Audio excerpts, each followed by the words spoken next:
Hey folks, it's Neil from Anchor Ranch Farm in beautiful Scio, Oregon. This is our first batch of Cornish Cross chicks for the year, for 2020. It is March 31st. These are less than a day old. We get them from Jenks Hatchery in Tangent. They have done an excellent job for us so far. And we're able to pick up the chicks locally, same day they're born, which prevents a lot of problems. This is our new brooder. I'm a little concerned that because of the extra space, it will be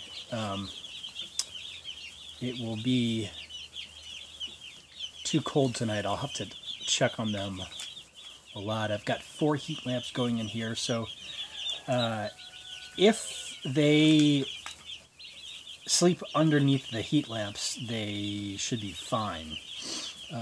But sometimes baby chicks don't know enough to come in out of the cold, and they'll get stuck in a corner or something and try to sleep there and get cold. We keep all of but this is a new brooder. Just wanted to give them more space than we had in our old brooder setup. So this is an old shed we had that at one time I was going to use as a chicken coop before I started putting chickens out in the field and moving them around, which works a lot better. But it was just standing here. I was going to use it for garden tools, but this seems like a better use of the shed. They found the water, they found the food. I've got some mason jars filled with water there, and the shavings act as heat sinks to absorb heat and sort of stay warm at nighttime as well. My only concern is this isn't insulated and it's a big space.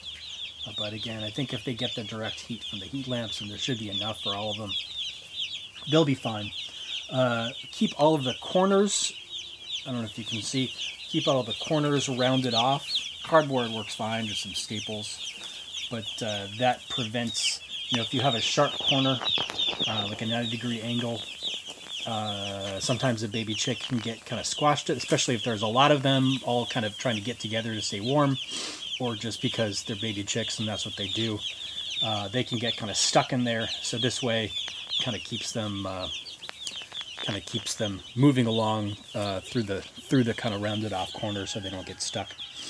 And they've got a lot of room to grow in here, possibly too much. I possibly next time should divide this so they're in a smaller space. That way they, again, wouldn't get lost in a corner or away from the heat lamps. And then as they got older and larger, I could expand the space out. But this is what I've got for now.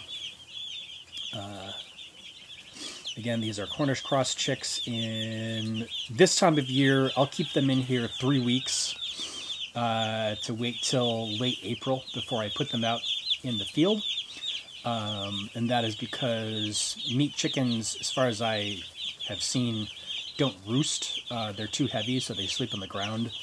And it is very wet in our field right now, so it would be cruel to put them out there to sleep in the wet grass. We wait till things kind of dry out, and then put them out and move them every single day to fresh grass once they're in the mobile coops out of the field.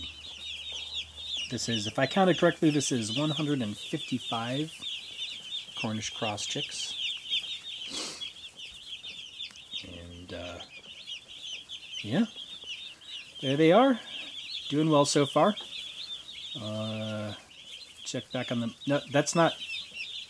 See, they're babies and they're birds. I think most of them have figured out that the shavings aren't food. Usually they figure it out pretty soon. Yeah, there we go. All right, I'm going to close up the door to keep the drafts out. Let this area heat up with the heat lamps again. Peace be with you.